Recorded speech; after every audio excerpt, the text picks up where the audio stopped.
વરસાદી માહોલ છે। સાબરમતી નદીમાં પાણી છોડાતા જ આણંદ જિલ્લાના ખેડૂતોને હવે મુશ્કેલી વેઠવાનો વારો આવ્યો। તારાપુર તાલુકાના રીંજા ગામે 1235 એકર જમીન પર સાબરમતી નદીનું પાણી ફરી વળતા જ મોટા પ્રમાણમાં નુકસાન થઈ રહ્યું છે। 2 દિવસ બાદ પણ ખેતરોમાં ઘૂંટણ સુધી પાણી છે, જેના કારણે ખેડૂતો જાય તો જાય ક્યાં એવી સ્થિતિ સર્જાઈ રહી છે। ત્યારે શું ખેડૂતોની હાલત થઈ રહી છે, શું સ્થિતિ સર્જાઈ રહી છે, આવું જોઈએ, જાણીએ, સમજીએ।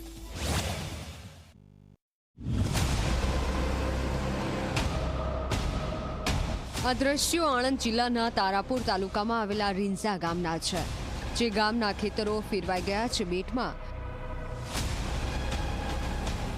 સાબરમતી નદીમાં પાણી છોડાતા નદીનું પાણી ખેતરોમાં ભરાઈ ગયું, જેના કારણે આ સ્થિતિ જોવા મળી રહી છે।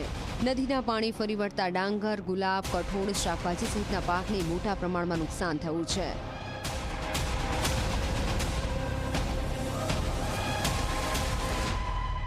ચોમાસામાં કાયમ ખેડૂતનો તમામ પાક તૈયાર થઈ જાય પછી આ ભાદરવાના ટાઈમે આ પાણી આવે છે અને ડેમ જાણે ભરાય છે તારે પાણીની આવક વધે છે, તારે સાથે જ બધું પાણી છોડે છે।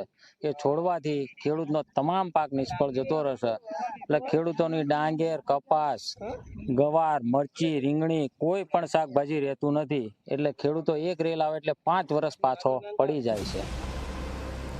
રીંઝા ગામની 1235 એકર જમીનમાં હાલ તો પાણી જ પાણી જોવા મળી રહ્યું છે।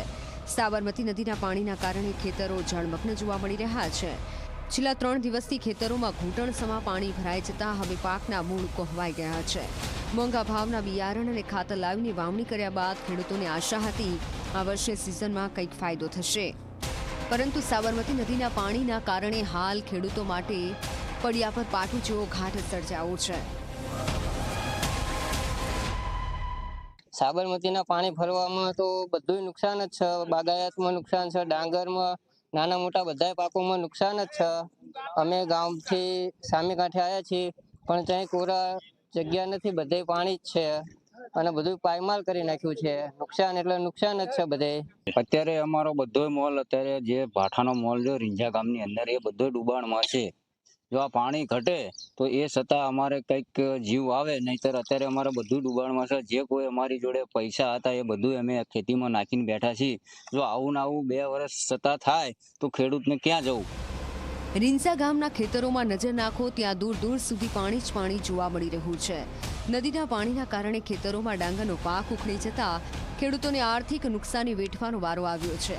ત્યારે પૂરના કારણે ખેડૂતોને મોટું નુકસાન વેઠવાનો પણ વારો આવ્યો છે, જેથી ખેડૂતોએ સરકાર પાસે સહાયની માંગણી કરી છે।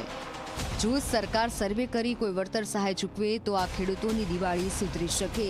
બુરહાન પઠાણ, ઝી મીડિયા, આણંદ।